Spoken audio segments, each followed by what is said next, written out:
Praise the lord.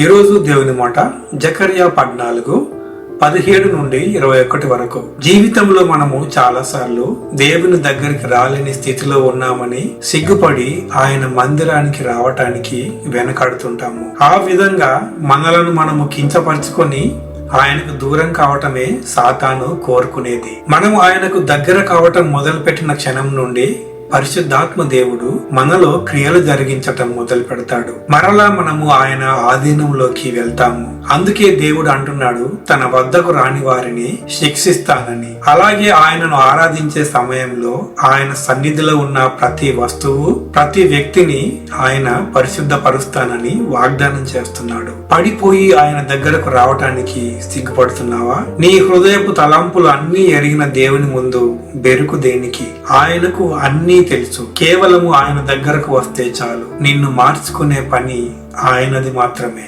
పరిశుద్ధాత్మ దేవుడు తన నడిపింపును మరింతగా మనకు అనుగ్రహించును గాక. ఆమేన్.